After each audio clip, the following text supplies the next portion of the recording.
Very few people get the chance to go through these doors at the Manitoba Museum.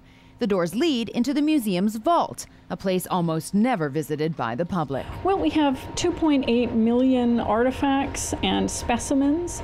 Basically, the biological specimens, the natural history collection is essentially a library of biological materials that scientists can use to study all sorts of things. Those 2.8 million artifacts and specimens are spread over 3 floors of climate-controlled space.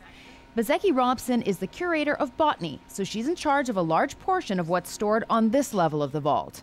This is where you'll find all manner of creatures perfectly preserved, like snakes, frogs and fish, butterflies and bees, and some creepy things most people wouldn't touch dead or alive.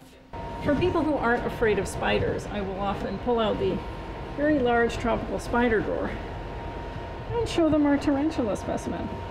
Many of the specimens here are a couple of decades old, and others are much, much older, like this woolly mammoth tusk hidden behind that box. It's well over 100,000 years old.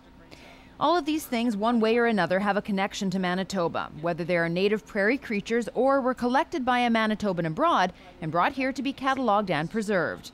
All of the information is available in a database, so scientists around the world can refer to it for research purposes. It's a pretty good size for a provincial museum. We're certainly not as big as, say, the National Collection in Ottawa. That's quite a bit larger. That's several times our size.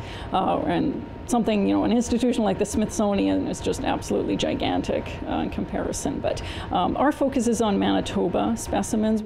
The Manitoba specimens 2 floors up are probably more familiar looking to people. That is where the social history collection resides, and where the curator of contemporary cultures and immigration does her work. This collection features everyday items from clothing to household goods and everything in between, like these ceramic foot warmers, which were donated by the family of a collector who passed away. And we do have a huge collection. The criteria, it varies. It could be something that tells a very unique story. It could be something that is monetarily valuable. But often things, the price of something isn't where the value lies often. It's the story that's behind it or what it represents.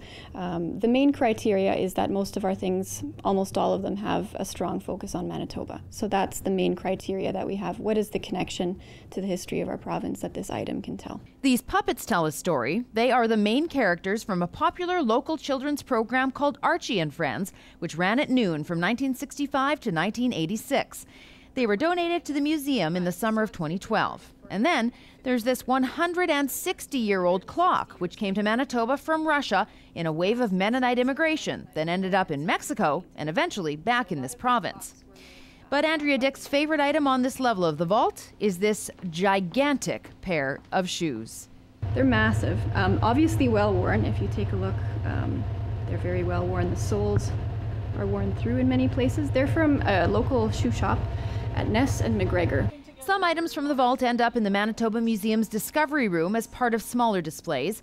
But Diana BIZEKI Robson says they actually would like more people to know about the amazing wealth of items in the vaults and possibly even come for a tour. So we've been trying to let people know about it a little bit more by holding behind-the-scene tours through the summer months as well. So if anybody's interested in actually coming up here and seeing some of this stuff, they can come over the summer. For more information on the Manitoba Museum, you can visit their website at manitobamuseum.ca. For Shaw TV, I'm Kim Babbage.